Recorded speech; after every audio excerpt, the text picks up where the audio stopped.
Em nossa época, testemunhamos o apogeu das finanças globais. Em 2006, a produção econômica mundial valia cerca de 47 trilhões de dólares, ou seja, 47 seguido de 12 zeros. O valor total dos mercados de ações e de títulos era de aproximadamente 119 trilhões de dólares, mais do que o dobro. E o impressionante montante da estranha nova forma de finanças, conhecida como derivativos, era de 473 trilhões de dólares, 10 vezes mais. No verão de 2007, parecia que a Terra se tinha transformado no planeta Finanças. Como nunca antes, o mundo estava interligado.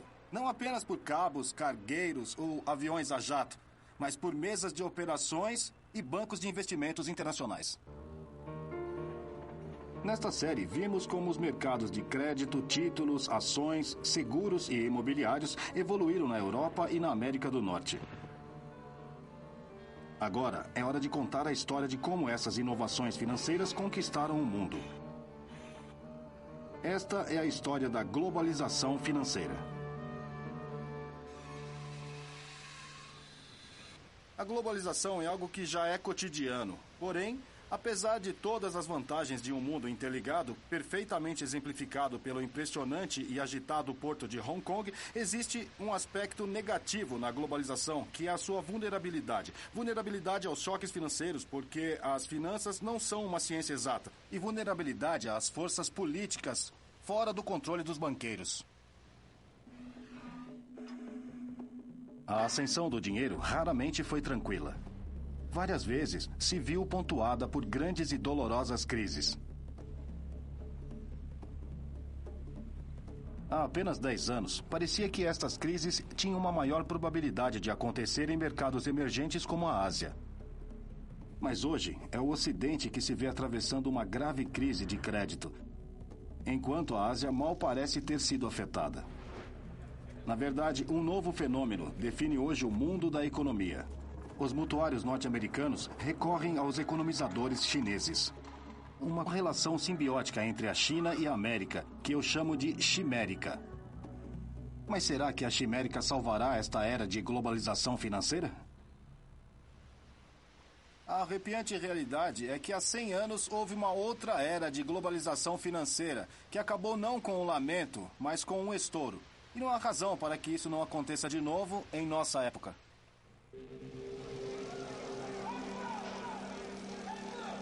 A ascensão do dinheiro.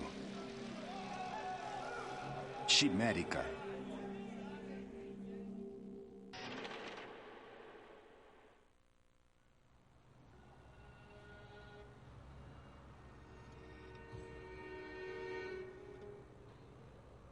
Costumava-se dizer que os mercados emergentes eram lugares onde havia emergências. Investir em lugares distantes pode lhe tornar rico, mas quando as coisas vão mal, isso pode se tornar uma via rápida para a ruína financeira.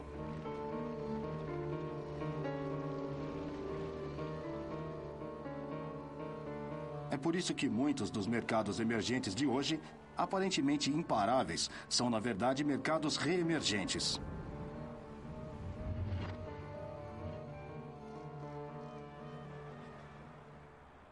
Nos dias de hoje, é claro, o maior mercado reemergente é a China. Há quem diga que não existe limite à quantidade de dinheiro que se pode fazer aqui. É certamente verdade que nos últimos 20 anos, o continente seguiu o exemplo dado por Hong Kong e explodiu. Mas esta não é a primeira vez que os investidores estrangeiros se viram para a China para fazer muito dinheiro no país mais populoso do mundo. E da última vez, esses investidores estrangeiros perderam quase tanto dinheiro quanto há pessoas aqui neste país. O maior problema com o investimento em outro país, desde aquela época, é o fato de ser difícil para um investidor em Londres ou em Nova York ver o que um governo estrangeiro ou empresa planeja quando estão a um oceano ou mais de distância. Se o mutuário estrangeiro decide não pagar suas dívidas, o que um investidor pode fazer? A resposta antes de 1914 era brutalmente simples, mas eficaz.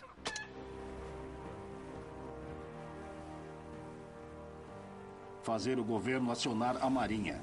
Ou Garantir o controle político europeu. A diplomacia das canhoneiras dava segurança aos investidores britânicos, mesmo nas extremidades mais remotas da economia mundial.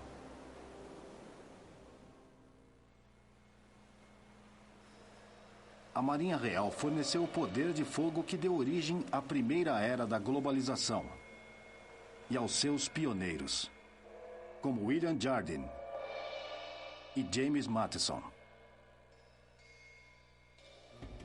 Jardine e Matheson eram corsários escoceses que fundaram uma companhia comercial no porto chinês do Cantão em 1832. Falando sem rodeios, sua linha de negócio mais rentável era a venda de drogas. Transportavam ópio produzido na Índia sob controle do governo britânico para a população de viciados da China, um comércio que o imperador chinês havia proibido. Em 10 de março de 1839, um oficial imperial chamado Lin Zizhu chegou no Cantão com ordens do imperador para acabar com o negócio. Ele bloqueou os armazéns de ópio britânico, impedindo futuras importações. 20 mil arcas de ópio avaliadas em 2 milhões de libras foram confiscadas e literalmente atiradas ao mar. Encarando perdas catastróficas, Jardine voltou para Londres para pressionar o governo britânico a enviar navios de guerra. Jardine teve seu pedido atendido. Em 23 de agosto de 1840, navios de guerra britânicos chegaram aqui na ilha de Hong Kong. O Império Qing estava prestes a sentir todo o poder do narco-estado mais bem-sucedido da história.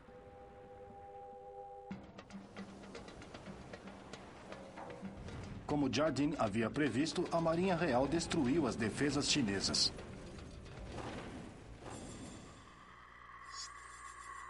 Com o sudoeste chinês sob controle britânico, o comércio de ópio era feito livremente. O vício na droga se espalhou. Grandes regiões do país partiram para a rebelião e anarquia. Mas para Jardine e Matheson, com a sua sede então estabelecida em Hong Kong, os dias de glória da globalização vitoriana haviam chegado.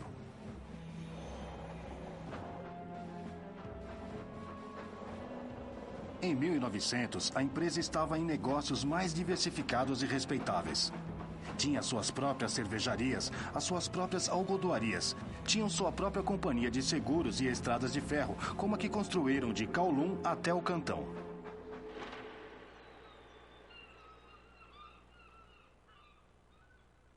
Em 1913, um investidor em Londres tinha um leque extraordinário de oportunidades no estrangeiro, e nada ilustra isso melhor do que os livros contábeis da M.N. Rothschild & Son.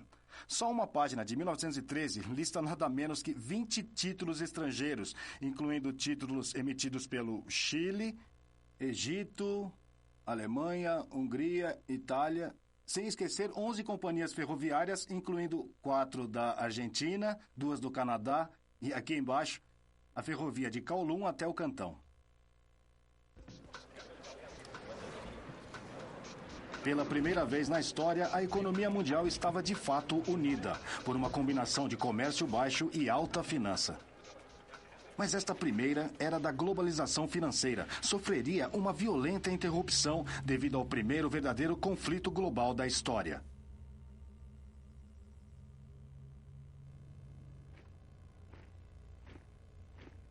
Em 28 de junho de 1914, o herdeiro do trono austríaco, o arquiduque Franz Ferdinand, foi assassinado na capital da Bósnia, Sarajevo. Inicialmente, os mercados financeiros reagiram com indiferença. Era só mais um episódio sangrento nos Balcãs. Na realidade, o assassinato havia provocado uma reação em cadeia nos mercados financeiros mundiais. Enquanto os investidores percebiam tardiamente a possibilidade de uma guerra europeia em grande escala, a liquidez, a capacidade de emprestar dinheiro ou de vender ativos, foi sugada do mundo econômico, como se tivessem tirado a tampa do ralo da banheira. A consequente ruptura nas finanças internacionais acabou com a globalização. É absolutamente fascinante seguir a deflagração da primeira grande guerra nas páginas financeiras do London Times.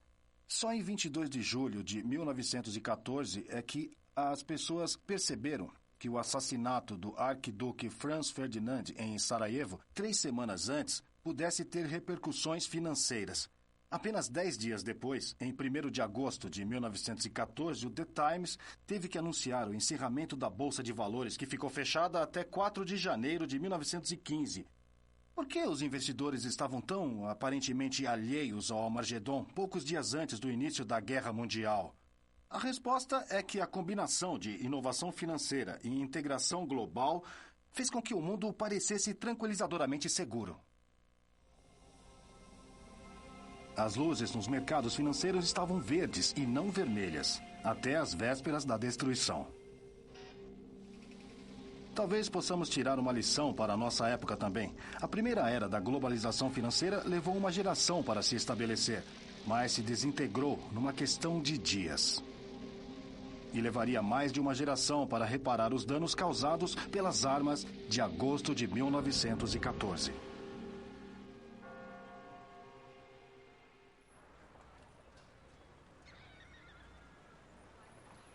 A Primeira Guerra Mundial colocou um fim na primeira era da globalização.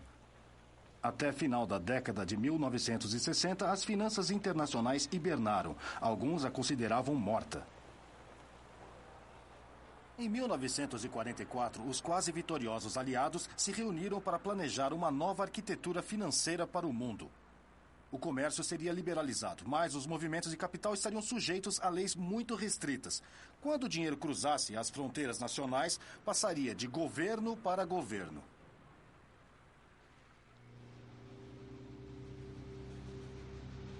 Esta nova ordem financeira teria 2 irmãs guardiãs, estabelecidas aqui, em Washington. O Fundo Monetário Internacional e o Banco Internacional para a Reconstrução e Desenvolvimento, conhecida mais tarde como Banco Mundial.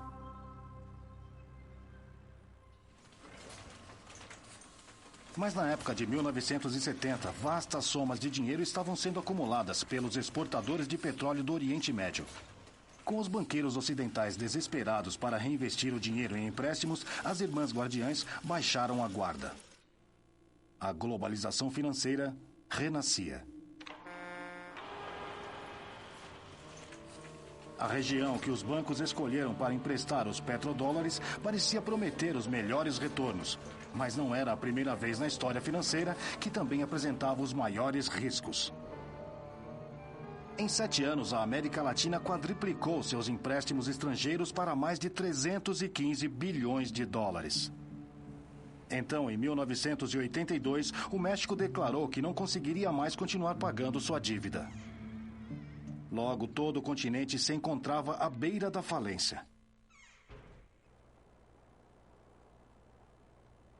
Mas há muito tempo, os investidores já não podiam esperar que seus governos enviassem uma canhoneira para recuperar o dinheiro quando os mutuários estrangeiros se comportavam mal. Agora, a responsabilidade desse tipo de crises recaía sobre o FMI e o Banco Mundial. Não tinham canhoneiras, mas em troca de novos empréstimos, podiam insistir que os governos da América Latina adotassem dolorosos programas de ajustes estruturais, impondo disciplina fiscal. Para os economistas americanos, estes programas faziam todo o sentido. Mas nem todos estavam de acordo. Para o crescente coro de críticas contra as finanças globais, as 2 irmãs guardiãs da ordem do pós-guerra estavam sendo transformadas em mercenários econômicos. Apontavam uma arma financeira para a cabeça dos governos do terceiro mundo, apoiando ditadores e favorecendo os interesses do imperialismo yanqui.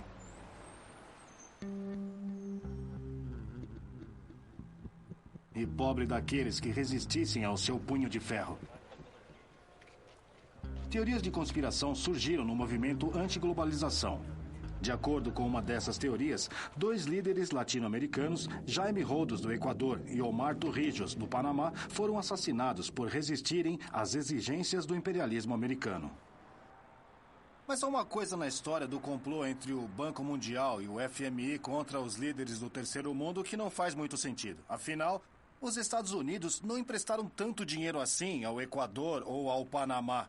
Nos anos 70, totalizaram apenas 0,4% das concessões e empréstimos dos Estados Unidos.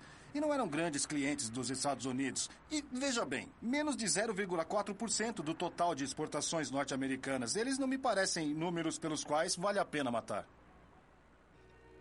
Para dizer o mínimo, a ideia de assassinatos patrocinados pelo FMI é exagerada. Contudo, esta nova fase na história da globalização viu o surgimento de um novo e mais plausível tipo de mercenário econômico. Armado com uma arma financeiramente letal, o fundo de cobertura. Os homens que geriam os fundos de cobertura intimidavam muito mais. Precisamente por não terem que recorrer à violência para conseguir o que queriam. A sua distinta contribuição para a globalização a fez acelerar.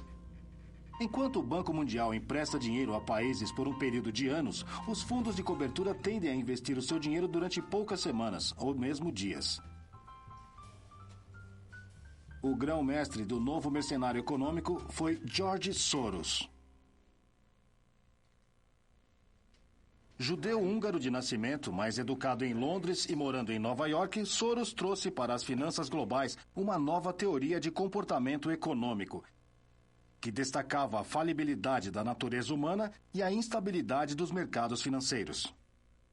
Nossas ações terão consequências inesperadas, então o resultado não corresponderá às nossas expectativas. É assim que os negócios humanos funcionam em geral. De acordo com a teoria da reflexibilidade de Soros, os mercados financeiros não podem ser perfeitamente eficientes, muito menos racionais, pela simples razão de que os preços não são um mero reflexo da ignorância e tendências, muitas vezes totalmente irracionais, de milhões de investidores. Aos olhos de Soros, os mercados são condenados ao passar por ciclos de altos e baixos, como o temperamento humano está sujeito a surtos de euforia e desânimo.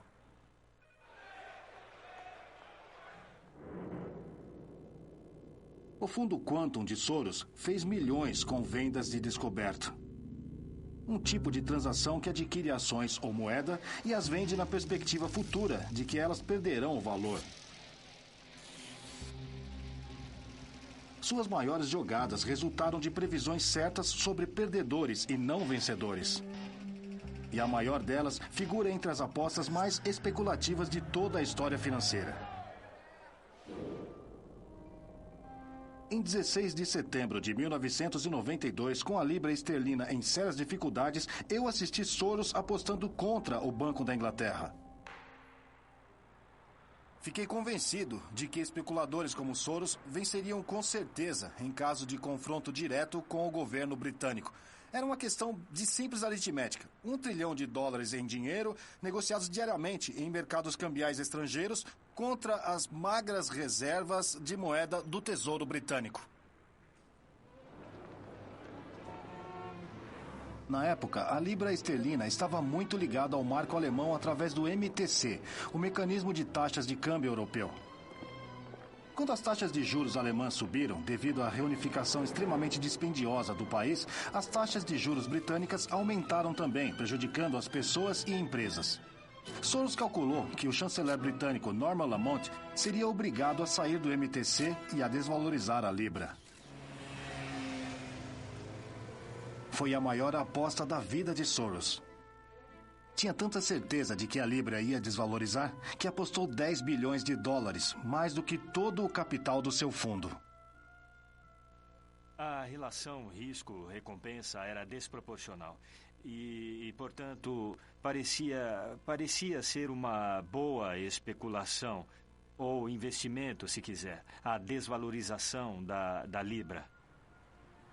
Eu estava igualmente convencido de que a libra esterlina teria que desvalorizar, mas tudo que eu podia apostar era a minha credibilidade.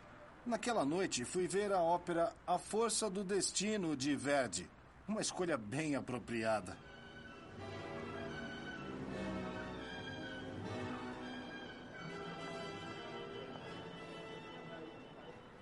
No intervalo, anunciaram que o chanceler Norman Lamont tinha aparecido ali, no átrio do prédio do Tesouro, para dizer que a Inglaterra iria se retirar do MTC, como nós torcíamos. O dia de hoje foi extremamente difícil e conturbado. Há enormes fluxos especulativos que perturbam o funcionamento do mecanismo de taxas de câmbio. Soros fez $1 bilhão naquele dia. E aquilo foi só 40% dos lucros anuais do seu fundo. Sentiu uma sensação de triunfo quando a sua profecia se concretizou e a aposta deu tanto retorno? É claro. Foi quando nós apostamos e ganhamos. Naturalmente, você tem a satisfação, mas também o lucro.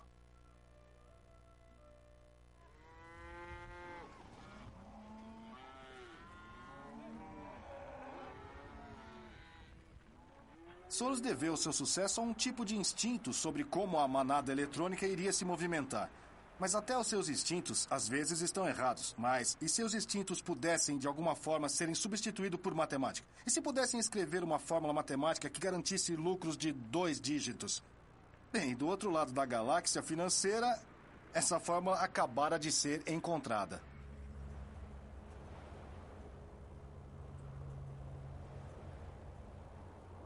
À medida que a nova era da globalização aumentava as trocas comerciais e crescimento, também aumentava a vulnerabilidade da economia mundial aos choques financeiros que poderiam se espalhar rapidamente aos 4 cantos do globo.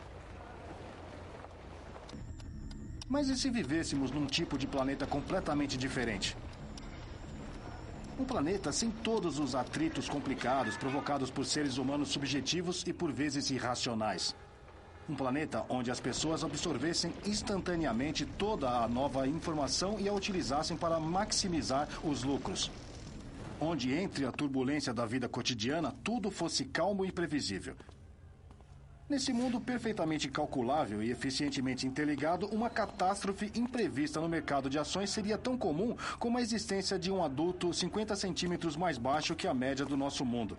Aconteceria apenas uma vez a cada 4 milhões de anos de transações. Este foi o planeta imaginado por alguns dos economistas financeiros mais brilhantes dos tempos modernos. E assim é como o planeta dele seria. Em 1993, 2 gênios matemáticos chegaram em Greenwich, em Connecticut, com uma grande ideia. Myron Scholes, da Universidade de Stanford, inventou uma teoria nova e revolucionária de atribuição de preços chamada opções. Ele e Robert Merton, de Harvard, foram os quantes originais, uma nova geração de especuladores que usava matemática quantitativa para fazer dinheiro. Deste escritório simples, eles planejaram uma revolução financeira global. A ideia de Merton e Scholes baseava no contrato de opção simples. Vamos ver o exemplo de uma ação que vale $100 hoje. Suponhamos que eu ache que ela valerá 200 daqui a 1 ano. Não seria interessante ter a opção de comprá-la ao preço de hoje daqui a 1 ano? Se eu estiver certo, tenho um lucro de $100. Mas se eu estiver errado, tudo bem. Era só uma opção mesmo. O único custo para mim seria o preço da opção em si. A grande questão é, qual deverá ser esse preço? $5? $10? A resposta seria dada por uma fórmula mágica. Os quantos se referem a esta fórmula como caixa preta. Bom, vamos olhar dentro da caixa. O desafio que Merton e Scholes enfrentaram era como colocar preço em uma opção para comprar uma determinada ação, numa determinada data futura, levando em conta o movimento imprevisível do preço dela no período intermediário. Quem conseguisse determinar com precisão o preço da opção, em vez de simplesmente tentar adivinhar, mereceria efetivamente o título de gênio. Com um maravilhoso feitiço matemático, os quantes deduziram o preço da opção a esta fórmula. Estão um pouco confusos? Está um pouco difícil seguir a matemática? Para os quantos estava tudo bem. Para conseguirem fazer dinheiro a partir dessa coisa, precisavam de mercados cheios de pessoas que não faziam ideia de como precificar opções. Nos seus primeiros 2 anos, a empresa de Merton e Scholes, a Long Term Capital Management, fez muito dinheiro ao vender opções que nunca eram executadas porque os compradores erravam as previsões. A Long Term acertava.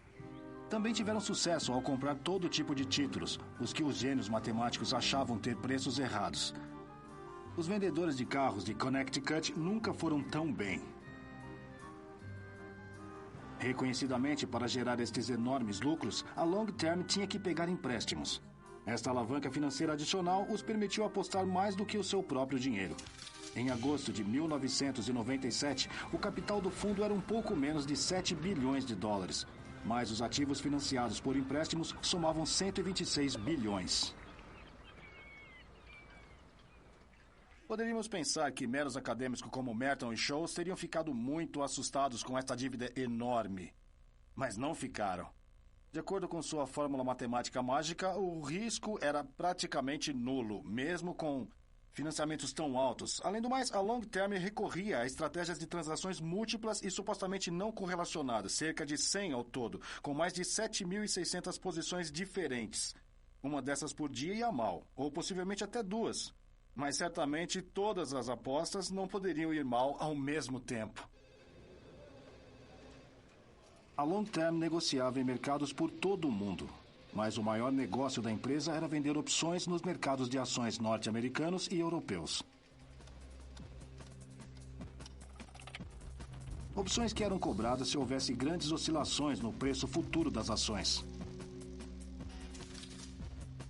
Na época, os preços altos que estas opções obtinham implicavam que os mercados se tornariam particularmente voláteis. Mas a Long Term achou que isso estava errado. De acordo com seus cálculos, a volatilidade dos mercados iria diminuir. Isso significava que a possibilidade dos investidores ativarem suas opções também seria baixa. Então a Long Term fez uma grande pilha de opções e as vendeu abaixo do preço. Parece arriscado. Eles calcularam que o risco de fracasso era 1 em 10 elevado a 24. Em outras palavras, praticamente nulo. Era como se estivessem realmente em outro planeta, longe dos mundanos altos e baixos dos mercados terrestres. Em outubro de 1997, parecendo provar que a Long Term era realmente o maior fundo de cérebros, Merton e Scholes receberam o Prêmio Nobel de Economia.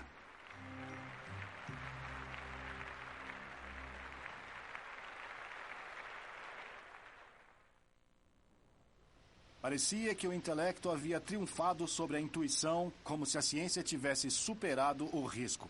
Equipados com a sua caixa preta mágica, os sócios da LTCM pareciam estar prontos para fazer dinheiro muito além dos sonhos mais ousados, até mesmo de George Soros. Então, no verão de 1998, quando todos os gestores de fundos de cobertura relaxavam em seus iates, aconteceu algo que ameaçou arrebentar a tampa da caixa preta dos vencedores do Prêmio Nobel. A realidade começou a se comportar mal.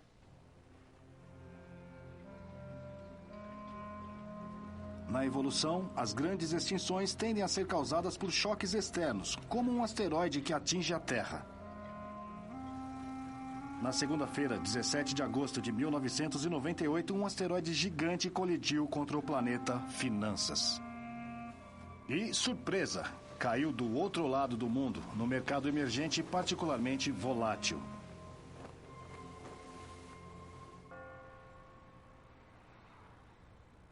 Enfraquecido pela agitação política com o declínio das receitas do petróleo e privatização mal gerida, o frágil sistema financeiro russo entrou em colapso.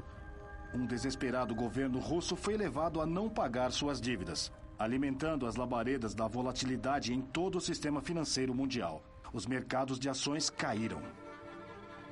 Lembram-se de todas aquelas opções de baixo custo que a Long Term havia vendido, baseada na previsão de uma baixa volatilidade no mercado de ações? Aquelas que eles pensavam que ninguém iria executar? Foram executadas. Os quantes previram que a Long Term dificilmente perderia mais de 35 milhões de dólares num só dia. Na sexta-feira, 21 de agosto, o fundo perdeu 550 milhões de dólares, 15% de todo o seu capital. Agora, isso de acordo com os modelos de risco da Long Term, era praticamente impossível. Os corretores de Connecticut olhavam de queixo caído e olhos virados para suas telas. Não podia estar acontecendo. Mas estava.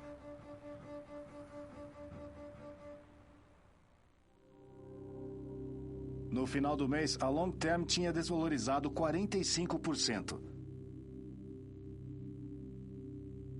A única chance de sobrevivência era encontrar um nobre investidor que o salvasse. E o investidor mais poderoso da cidade era ninguém menos que George Soros. Era a maior humilhação. Os quantes do planeta Finanças implorando ajuda ao profeta da reflexibilidade irracional e inquantificável. Deve ter sido uma reunião muito tensa. Se lembra da atmosfera na sala?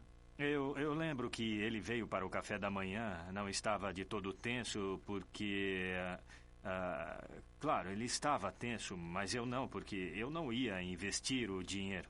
Não haveria nenhum investidor salvador para a Long Term.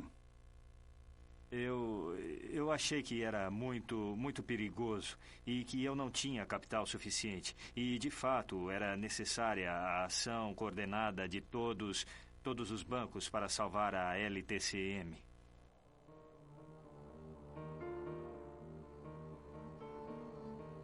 E foi precisamente isso que aconteceu. Temendo que o fracasso da Long Term pudesse desencadear um colapso financeiro generalizado, o Federal Reserve de Nova York negociou rapidamente um resgate de vários bilhões de dólares, com dinheiro de 14 bancos de Wall Street. Mas o que tinha acontecido? Por que Soros tão certo e os gênios da Long Term tão errados? Em primeiro lugar, o planeta Finanças não era assim tão lógico. Ainda era o bom e velho planeta Terra, habitado por seres humanos emocionais com uma mentalidade de manada. Houve, porém, uma outra razão para o fracasso da Long Term. Seus modelos de risco trabalhavam com dados correspondentes a apenas 5 anos. Se tivesse recuado pelo menos 11 anos, teria visto o colapso do mercado de ações em 1987. E se tivessem recuado 80 anos, teriam visto a última grande inadimplência russa após a Revolução de 1917. Sendo honesto, os vencedores do Prêmio Nobel sabiam muito de matemática, mas não o suficiente de história. Eles entendiam perfeitamente a bela teoria do planeta Finanças, mas não a realidade caótica do planeta Terra. E simplesmente por isso, a gestão de capital a longo prazo se transformou na má gestão de capital a curto prazo. A grande questão está em saber se uma crise dessas poderia surgir hoje, 10 anos depois, mas dessa vez envolveria tantos fundos de cobertura e seria em escala tão grande que simplesmente não poderia ser resgatada. A resposta para essa pergunta não está em outro planeta, mas do outro lado deste aqui.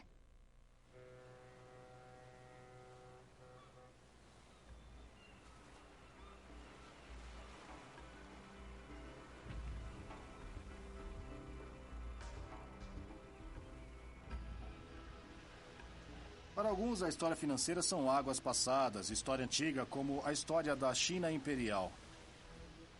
Alguns jovens corretores nem sequer se lembram da crise asiática de 1997 e 1998. Na verdade, aqueles que entraram no mercado depois de 2000 tiveram 7 anos muito bons. Os mercados de ações mundiais estavam em alta, assim como os mercados de títulos, como os mercados de bens, como os mercados de derivativos. Na verdade, todos os mercados de ativos cresceram, assim como os mercados daqueles produtos que têm grande procura quando os bônus são elevados, como iates de luxo.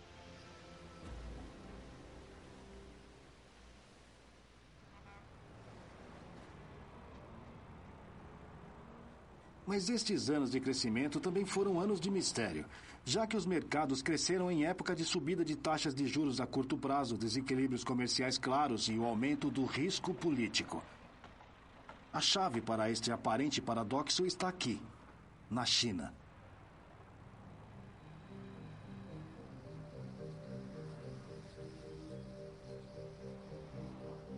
Chongqing, nas margens do imponente rio Yangtze, está situada no coração do Reino Médio, a mais de 1.600 quilômetros das zonas costeiras, que a maioria dos ocidentais visitam.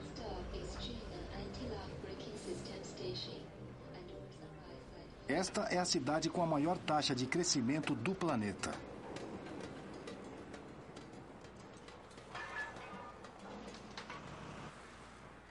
Viajei o mundo todo para filmar esta série e devo dizer que nunca vi nada assim. Bem-vindos a Chongqing, a cidade de crescimento mais rápida do mundo. É o paraíso da construção. Se olharem para lá, no meio da neblina, conseguirão ver uma das 30 pontes que estão sendo construídas. E para lá, uma das 10 linhas de trem. Em toda a minha volta havia antes plantações, até 6 meses antes, quando começaram a construir literalmente milhões de metros quadrados de novos espaços para escritórios. O objetivo é transformar Chongqing na capital financeira da China Ocidental. Se continuarem nesse ritmo, logo serão a capital financeira do mundo. Graças a um crescimento como este, existem hoje 345 milionários na China e mais de 100 bilionários. A China não se limitou a deixar a era colonial para trás. A economia de maior crescimento mundial conseguiu evitar também o tipo de crise que surge periodicamente em outros mercados emergentes. Uma das razões para a ascensão sem crise da China tem sido o fato de que a maior parte do investimento chinês não é financiado por estrangeiros, mas das próprias poupanças do país. Houve investimento estrangeiro, mas grande parte tem sido investimento direto, na forma de coisas como fábricas, que não podem ser facilmente liquidadas em casos de crise. As poupanças chinesas se tornaram tão grandes nos últimos anos que fizeram a globalização tomar uma incrível mudança de rumo. Anteriormente, eram os ingleses ricos que emprestavam dinheiro aos países pobres da Ásia, mas agora os chineses que emprestam dinheiro aos americanos ricos. Sejam bem-vindos ao estranho e novo país híbrido da China e da América. E é que eu chamo Chimérica.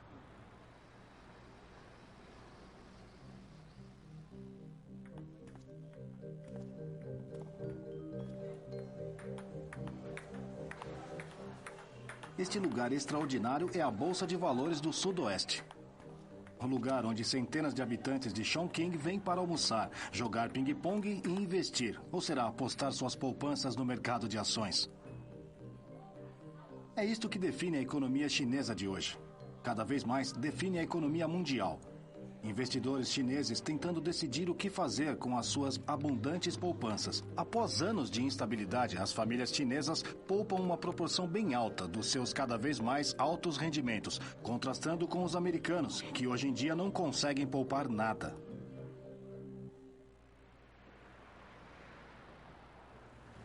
As poupanças chinesas são tão elevadas que, pela primeira vez em séculos, a direção do fluxo de capital já não é do Ocidente para o Oriente, mas do Oriente para o Ocidente.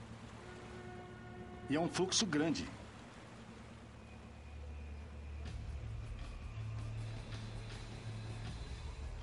Em 2007, os Estados Unidos precisavam tomar emprestado cerca de 800 bilhões de dólares do resto do mundo. São mais de 4 bilhões de dólares por cada dia útil. A China, por outro lado, tinha um excedente de conta corrente equivalente a mais de 1/4 do déficit dos Estados Unidos. E uma proporção incrivelmente elevada desse excedente acabou sendo emprestada aos Estados Unidos. Na realidade, a República Popular da China tinha se tornado o banqueiro dos Estados Unidos da América.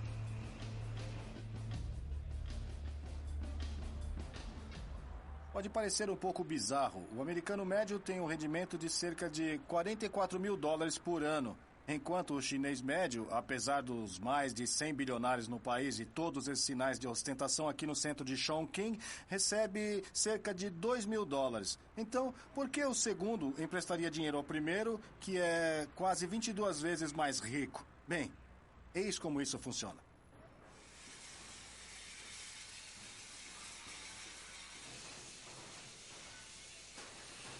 Até recentemente, do ponto de vista da China, a melhor forma de empregar a sua vasta população era através da exportação de produtos manufaturados para o insaciável consumidor norte-americano.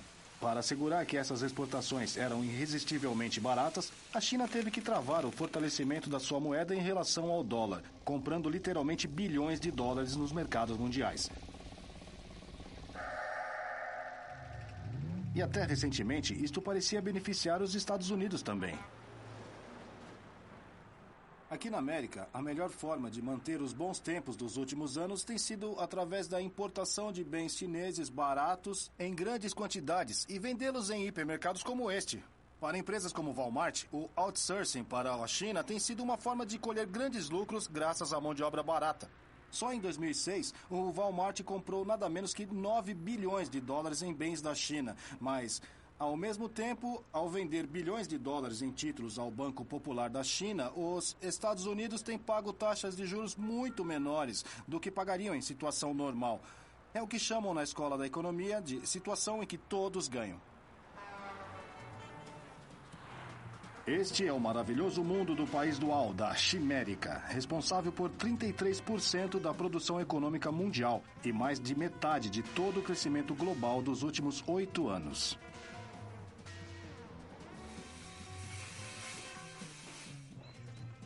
A Chimérica parecia um casamento celestial.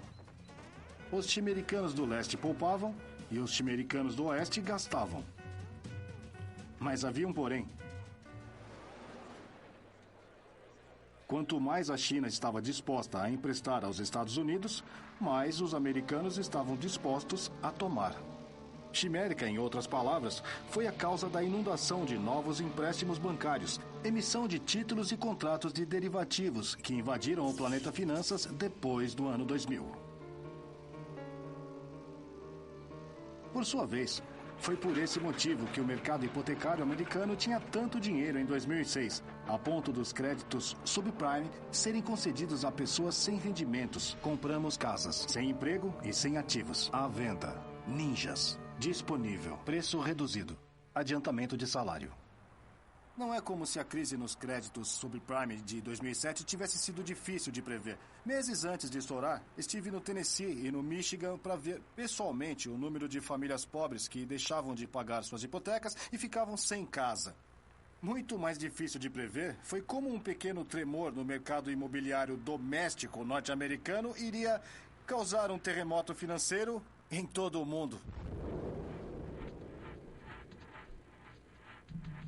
Poucas pessoas previram que a inadimplência nas hipotecas subprime enviaria uma onda de choque por todo o mundo que causaria a primeira corrida bancária a um banco britânico desde 1866, tendo que ser nacionalizado, ou que um dos maiores nomes do investimento norte-americano, Lehman Brothers, iria falir.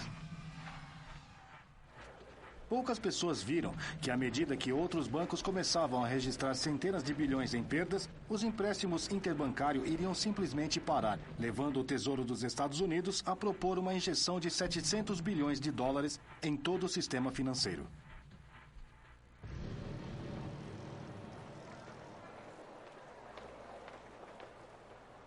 Com certeza, em junho de 2008, a chegada de uma recessão americana parecia mais ou menos inevitável, mas o fim do mundo? Ao olhar para as ruas de Hong Kong, não vejo grandes sinais de recessão aqui. Será que a metade chinesa da Chimérica se desligou totalmente da metade americana? A ideia de que a China conseguirá de alguma forma sair ilesa da crise americana é certamente sedutora. Apesar do declínio das exportações para o Ocidente em recessão e do colapso da Bolsa de Valores, a explosão da procura interna parece manter a economia chinesa crescendo pelo menos 8% ao ano. Mas lembre-se, já passamos por isso. Há 100 anos, na primeira era da globalização, muitos investidores pensavam que havia uma relação simbiótica semelhante entre o centro financeiro mundial, a Inglaterra, e a economia industrial mais dinâmica da Europa. Essa economia era da Alemanha. E a quebra dessa relação acabou em guerra. Guerra declarada à Alemanha. Como antes de 1914, existia uma linha tênue que separava a simbiose da rivalidade e do conflito. De acordo com uma estimativa, o produto interno bruto da China poderá ultrapassar os dos Estados Unidos em 2027. Nessa altura, argumentam alguns críticos do comércio livre, poderá não ter restado nada da indústria norte-americana. E quanto pior for a situação nos Estados Unidos, mais essas reclamações vão ganhando força. No dia de hoje, em que a Bolsa de Valores de Hong Kong caiu fortemente, é tentador perguntar se haverá algo que possa desencadear uma queda comparável na globalização, como a que ocorreu em 1914. A resposta óbvia é uma espécie de conflito entre os Estados Unidos e a China, seja ela devida ao comércio, a Taiwan, ao Tibete ou a qualquer outra discórdia difícil de prever. O que começa como uma competição por medalhas olímpicas pode acabar numa batalha por dólares se um dia os chineses decidirem cancelar sua linha de crédito ao Império Americano. Talvez, como o seu nome sugere, a Chimérica não passe de uma quimera, o monstro mitológico das lendas antigas, que era metade leão, parte bode e parte dragão.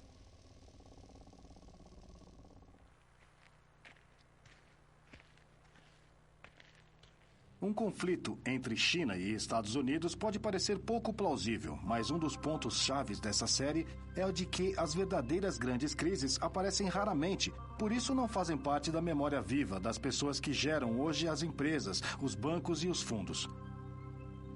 Só porque todos os cisnes que vimos até hoje são brancos, não quer dizer que não haja cisnes pretos.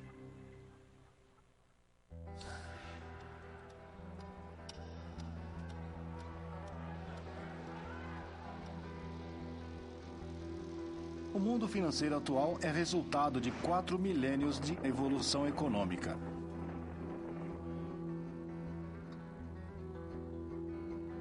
Mas apesar da inédita complexidade e diversidade do sistema financeiro moderno, o planeta Finanças continua tão vulnerável como sempre ao velho problema de altos e baixos, da exuberância irracional e da depressão maníaca.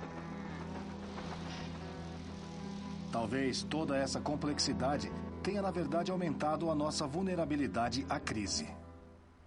Por 4.000 anos, desde a antiga Mesopotâmia à China moderna, a ascensão do dinheiro tem sido um dos fatores-chave no progresso humano. Uma história extraordinária de inovação, intermediação e integração. Mais do que qualquer outra coisa, tem levado as pessoas a escaparem da trabalhosa agricultura de subsistência. Mas o planeta Finanças nunca poderá escapar da força gravitacional do planeta Terra. Porque os quantes nunca puderam prever com precisão o fator humano. A nossa tendência de subestimar a probabilidade de existirem cisnes pretos, a nossa propensão para passar da euforia à melancolia, a nossa incapacidade crônica de aprender com a história. É por isso que o curso da história financeira, como a maior das emoções humanas, o amor, nunca corre suave e nunca correrá. Nem mesmo aqui, no mágico e muito provavelmente mítico país da Chimérica.